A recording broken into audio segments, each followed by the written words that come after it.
want to platinum every Metal Gear Solid game before the release of Metal Gear Solid Delta. And what better place to start than with the original Metal Gear Solid? Originally released in 1998, Metal Gear Solid has not only become a staple of the PS1 era, but also the stealth genre as a whole. According to PSN profiles, this game has a 5 out of 10 difficulty, requires 2 playthroughs, has 19 total trophies, and takes 25 hours to platinum. Now, we're going to be breaking this platinum up into 3 different parts. We'll have the regular playthrough just for fun, followed by the big boss run / cleanup run, and then lastly we will do the VR missions.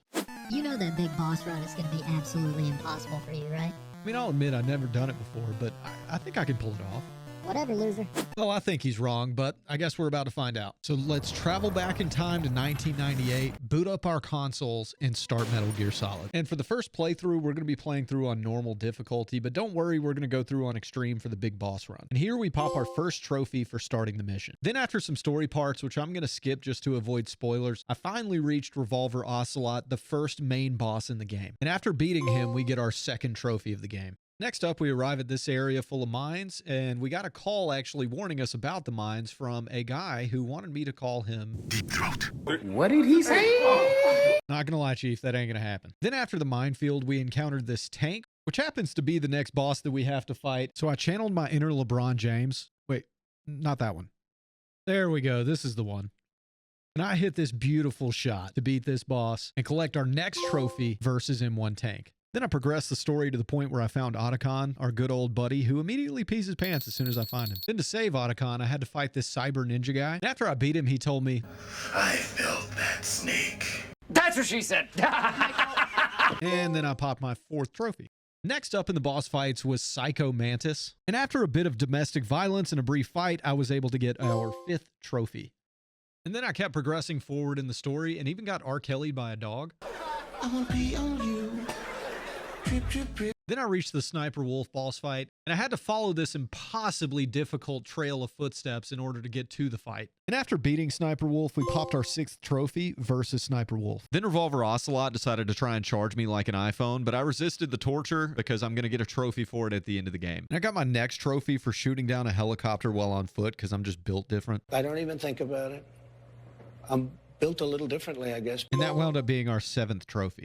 And next I got a trophy for beating Sniper Wolf again. At this point it was getting late at night, so I decided to take a break and get some rest. But before I did that, I wanted to get the trophy for reading all the pages in the screenplay book. However, I can't read, so I just skipped through them to get the trophy. After getting back on the game, I wound up fighting Vulcan Raven. But before that, we had a brief flirting session. Must have been a tight fit for a big boy like you. Oh, what a coincidence. That's exactly what your mom told me last night. Dude, you are such a douchebag. Oh, is the little baby gonna cry? Whatever. Later, loser.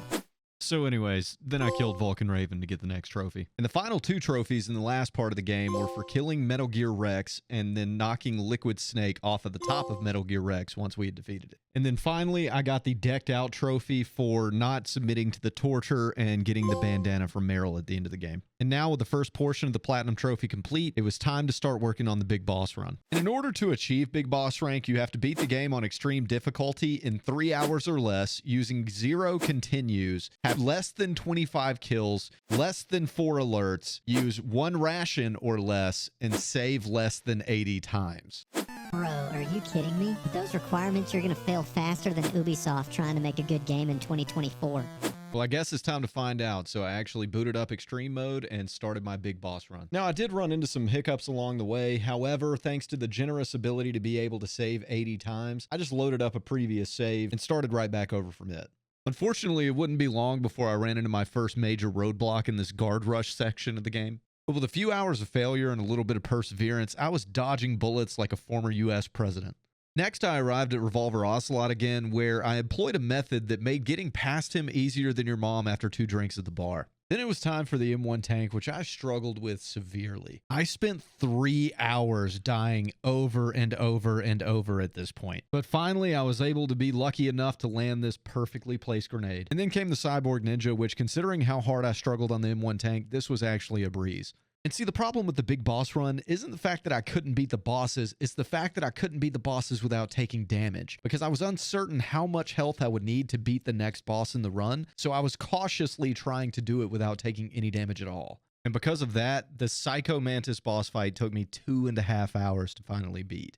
Up next was Sniper Wolf, and I have always been terrible at this boss fight, even since I was a kid. But first we had to go get the PSG-1, and while I was down there, I went ahead and got the camera and took a picture for a trophy that I'll get later on in the game. Heading back to Sniper Wolf made me more nervous than Dr. Disrespect knowing his DMs were about to be leaked. But there's 3 things to note during this boss fight. Number 1, I'm allowed to take damage here just because I'm going to get full health during the torture sequence. Number 2, I'm showing footage off of my stream just simply due to the fact that I had some corrupted files on my computer. And number 3, this boss fight was a little bit easier than I expected it to be. I only spent about an hour here. And up next was the torture scene, which I actually submitted to this time to make sure that I would get the stealth camo at the end of the game. After that, I finally made it to this section of the game, but I was a little bit worried about time, so I decided to execute the boba skip to make sure that I could knock off about 10 minutes off the run. And maybe I'm just desensitized to how much time it takes to beat a boss without taking damage on extreme, but I was kind of pleased with the fact that it only took me about an hour and a half to beat the Hind D.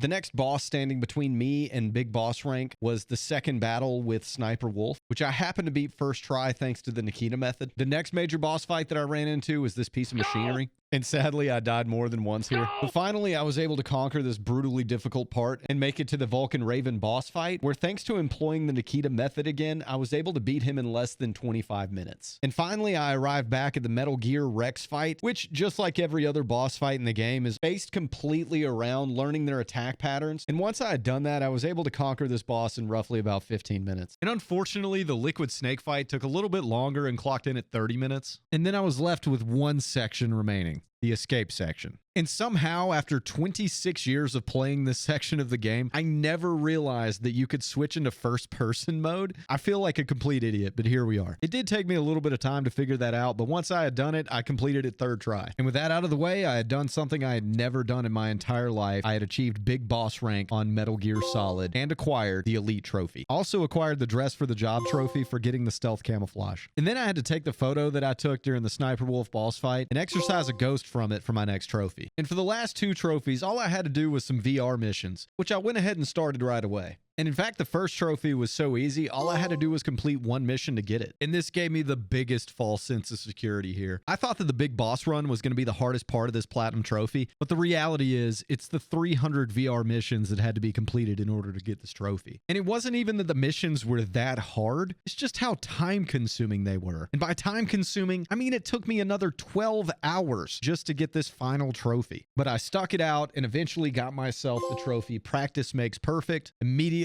followed by the platinum trophy. So there you guys have it. We did. You may have won this time, but you won't be so lucky next time. You know what? No, I'm sick of you. Get out of here. You haven't seen the last of me. Man, that dude really sucks. And you know what else sucks? Undertale's platinum trophy. Click here to watch. I love